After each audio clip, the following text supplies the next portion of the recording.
नमस्कार, मैं सुरजीत और आप देखना शुरू कर चुके हैं दोस्तों द लोकसभा। दोस्तों, अब हिंदुस्तान वक्फ बोर्ड से आगे बढ़ चुका है। अब एक नया मुद्दा छिड़ चुका है बहस का भाषा के ऊपर।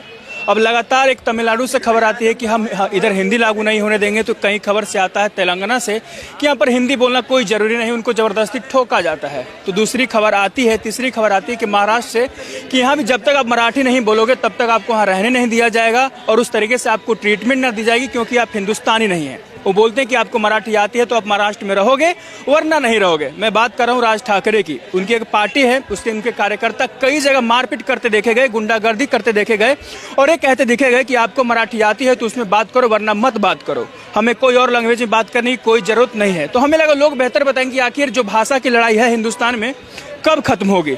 जिस तरीके से हमेशा आरोप चलते रहता है कि हिंदी, इंग्लिश, हिंदू, मुस्लिम, सिख, ईसाई भाई भाई, उस तरीके से हिंदुस्तान में 22 भाषा है। तो क्या हिंदुस्तान में लोग बोलना छोड़ दे हिंदी? क्या इंग्लिश बोलना छोड़ दे? क्या मराठी बोलना शुरू कर दे?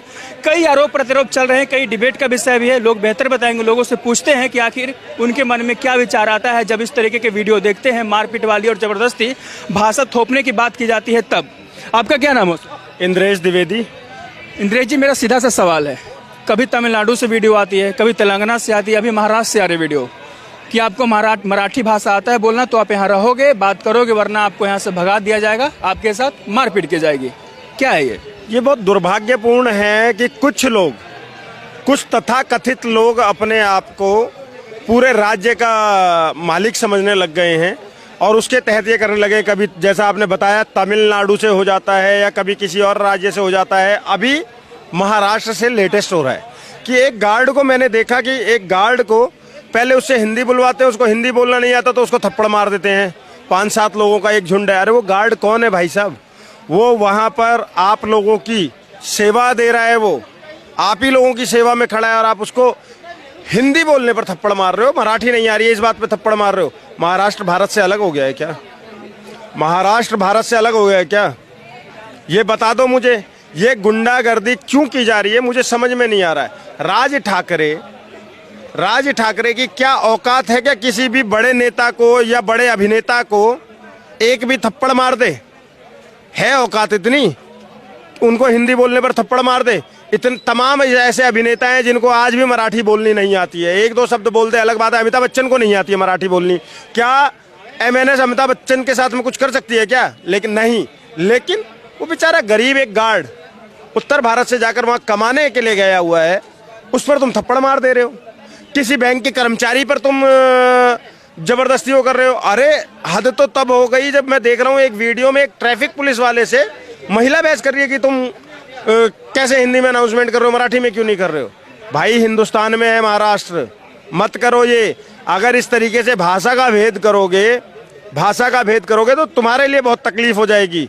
बहुत से मराठी यहाँ दिल्ली में भी रहते हैं, अदर स्टेट्स में भी रहते हैं, उनके लिए समस्या हो जाएगी और उन बेचारों का कोई दोष भी नहीं है, उनका कोई दोष नहीं है। एक बात बताइए भाई साहब, यहाँ तो हम, लेकिन मेरी बात पहली बार नहीं हो रहा है, पहले भी ऐसा हो चुका है।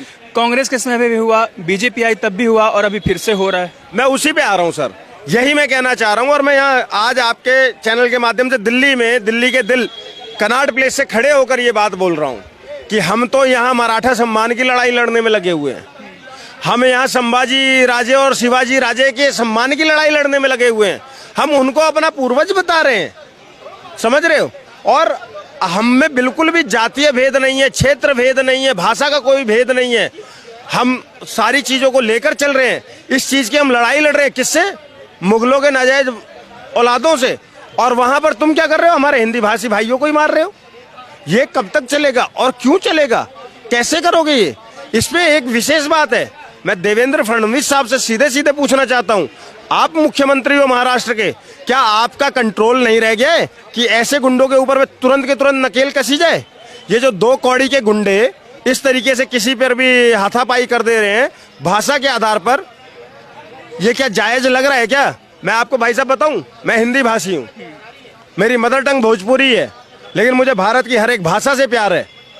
मैं मराठी में भी मेरे कई सारे महाराष्ट्र में मित्र हैं, मुंबई में मेरे कई मित्र हैं। एक मेरे मित्र हैं, मैं उनसे कई बार कुछ शब्द सीखे हैं।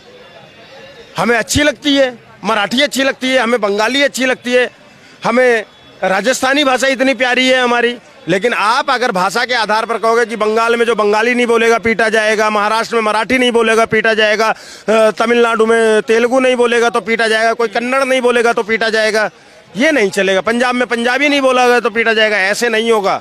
इस देश की भाषाएं हैं ये, और इन सारी भाषाओं की मुख्य भाषा है हिंदी। हिंदी भाषी को तुम मार रहे हो।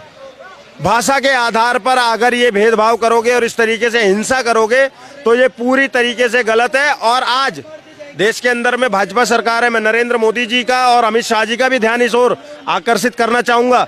देखिए क्या हो रहा है आप लोगों के होते हुए।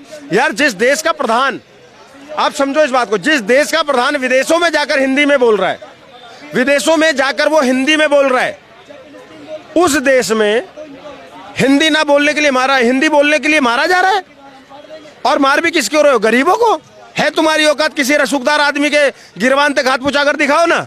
मैं राज ठाकरे को ओपन चैलेंज करता हूं, तेरी औकात है, तेरी औकात है तो एक बार किसी रसूखदार आदमी को पिटवा कर दिखा ना, मान जाऊंगा। और तेरी औकात है तो तू यहाँ कनाट प्लेस में आकर किसी को ऐसी धमकी देकर दिखा कि हिंदी नहीं बोलोगे तो पिटोगे।